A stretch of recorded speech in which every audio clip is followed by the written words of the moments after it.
Depois de jantarmos, regressamos ao convés do navio. Diante de nós, a superfície lisa do Mediterrâneo refletia uma lua tranquila. O enorme navio sulcava as águas sob um céu semeado de estrelas, e a esteira branca que deixava para trás brincava em espumas, parecendo retorcer-se em claridades tão buliçosas que se poderia dizer que a lua estava a ferver. 6 ou 7 homens permanecíamos ali, em silenciosa admiração, enquanto viajávamos para a África distante. O capitão retomou a conversa que havíamos tido durante o jantar. Sim, naquele dia eu tive medo. O meu navio permaneceu 6 horas açoitado pelas ondas, com um rochedo encravado no ventre. Por sorte, à noite passou um navio mercante inglês que nos viu e nos recolheu. Então um dos presentes resolveu contestar a expressão usada pelo capitão. Era um homem alto, de cara bronzeada pelo sol, com aspecto grave. Um desses homens que à primeira vista nos dão a impressão de ter percorrido vastos países desconhecidos em meio a incessantes perigos, e cujo olhar sereno parecia guardar, na sua profundidade, algo das estranhas paisagens que vira. Capitão, o senhor diz que teve medo, mas não o creio. O senhor parece enganar-se sobre a palavra e sobre a sensação que teve. Um homem enérgico como o senhor nunca senti medo diante do perigo. Senti emoção, nervosismo, ansiedade, mas medo é outra coisa. Discordo. Asseguro que tive medo. Permita-me que lhe explique.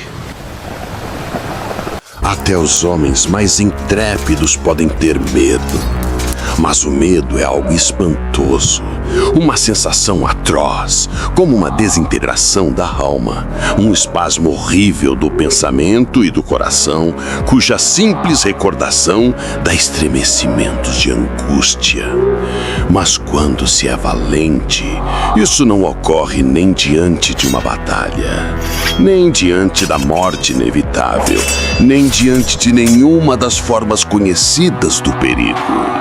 Acontece em certas circunstâncias anormais, sobre certas influências misteriosas e diante de riscos indefinidos. O verdadeiro medo é como uma reminiscência dos fantásticos terrores primitivos.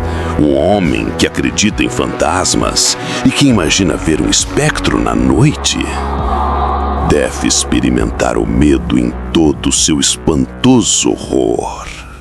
Eu descobri o que de fato é o medo há uns 10 anos, em pleno dia. E pude experimentá-lo também no último inverno, numa noite de dezembro.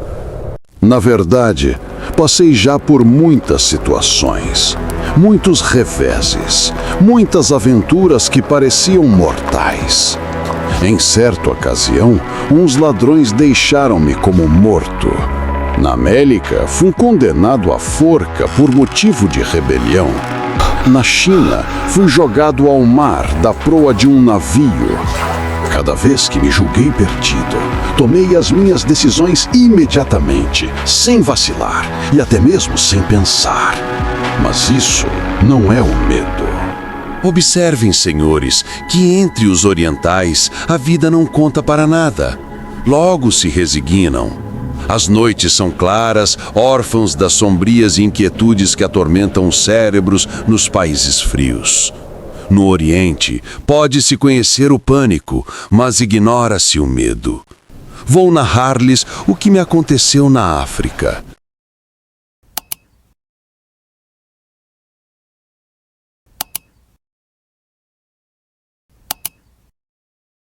Percorria eu as grandes planícies ao sul de Ouargla.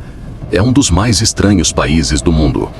Os senhores conhecem a areia fina, a areia lisa das intermináveis praias do oceano.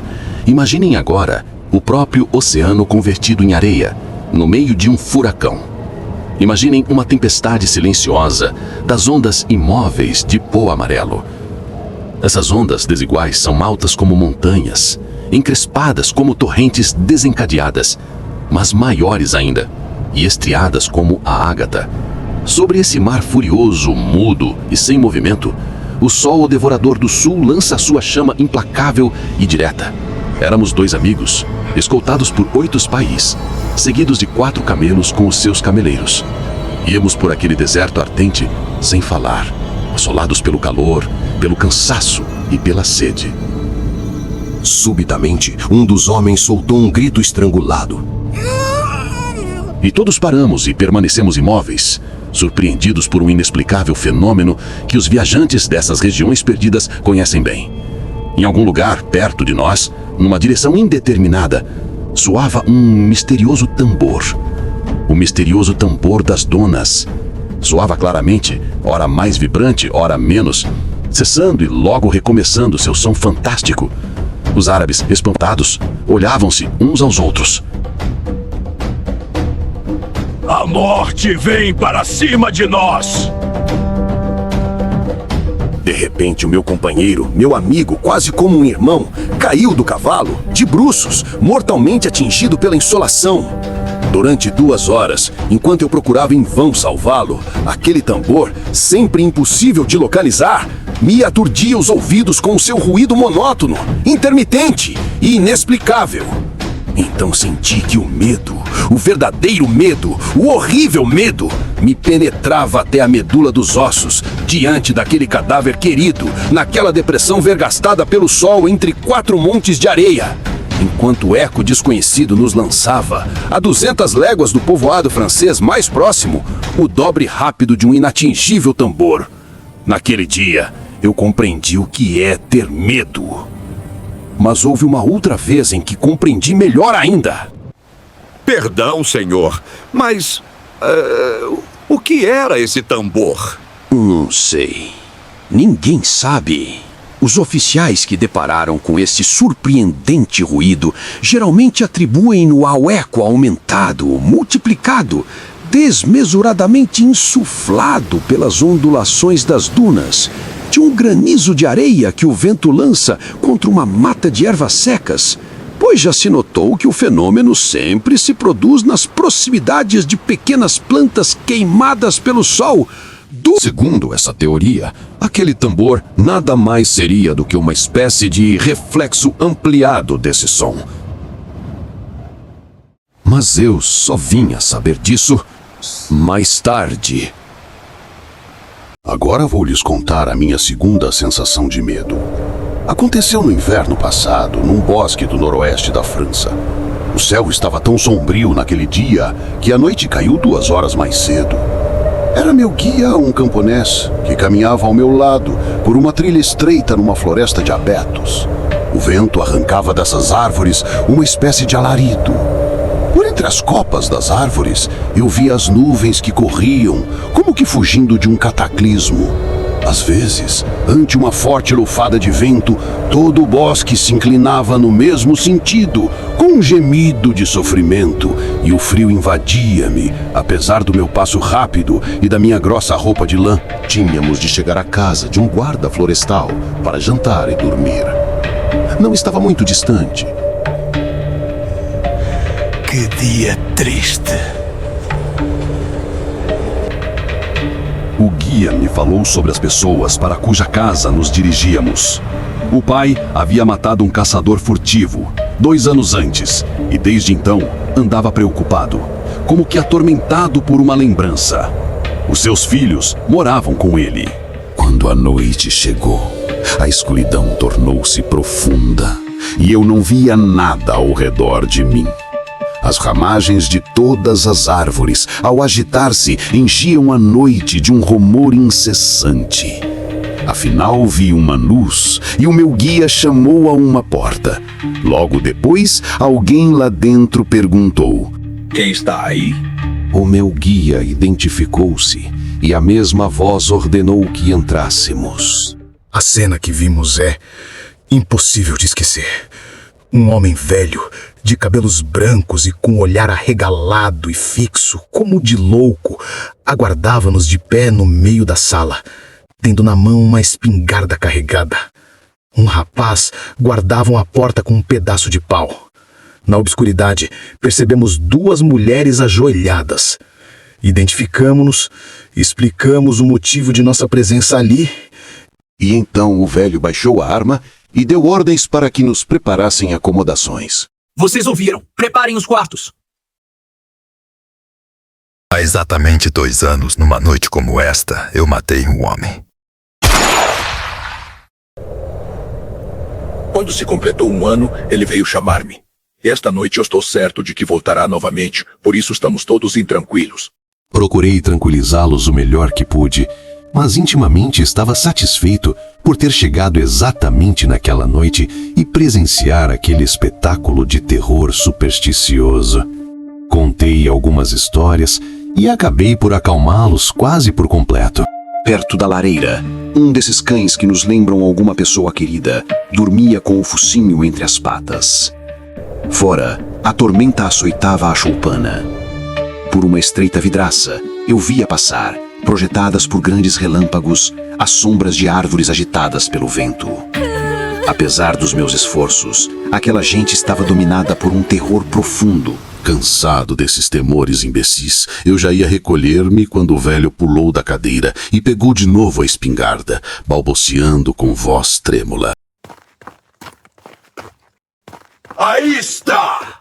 Aí está! Aí está! Já o estou ouvindo! As 2 mulheres voltaram a cair de joelhos, cobrindo os rostos, e o filho manteve-se de pé com seu bastão.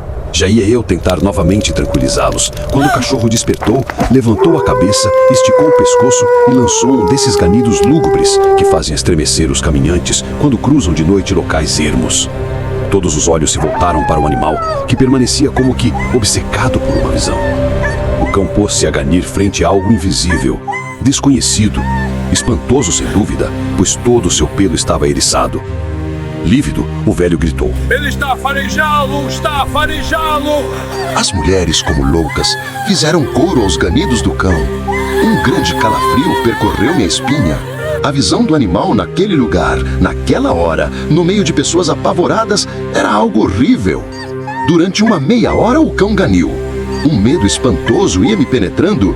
Medo de quê? Lá sei eu, era medo, pura e simplesmente. Permanecemos imóveis, lívidos, à espera de um acontecimento horrendo, com o ouvido atento, o coração agitado, transtornados ao menor ruído.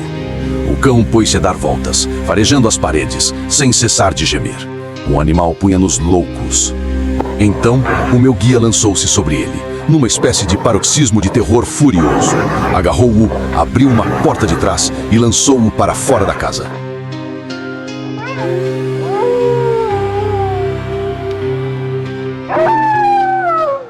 O cão calou-se logo, e permanecemos algum tempo envoltos num silêncio ainda mais terrível.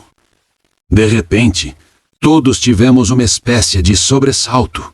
Algo deslizava contra a parede externa, em direção ao bosque. Depois passou junto à porta, que pareceu apalpar com mãos trêmulas. Novo silêncio durante uns 2 minutos, que nos deixou aterrorizados. E então voltou, roçando sempre a parede, como uma criança com as suas unhas. Subitamente apareceu junto à vidraça uma cabeça branca, com 2 olhos luminosos como os das feras, e emitiu um gemido, um murmúrio como de quem se lamenta. Nesse momento ouviu-se um ruído formidável. O velho tinha disparado a sua arma e em seguida nos precipitamos para a vidraça, cobrindo-a com o tampo de uma grande mesa que reviramos. Continuamos ali até o amanhecer, incapazes de mover-nos, de dizer uma palavra, crispados, desvairados. Ninguém se atreveu a abrir a porta antes de entrever alguma claridade. O que foi aquilo?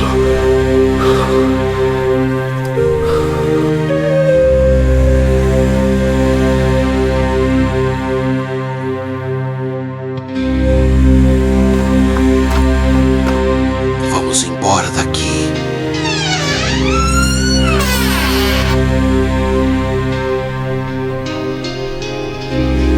Junto à porta, jazia o corpo do pobre cão, com o crânio aberto por uma bala. Naquela noite, não corri nenhum perigo, mas preferiria passar por todos os riscos mais terríveis que já enfrentei para não ter de viver aquele único minuto em que o tiro foi disparado na cabeça que surgiu na vidraça.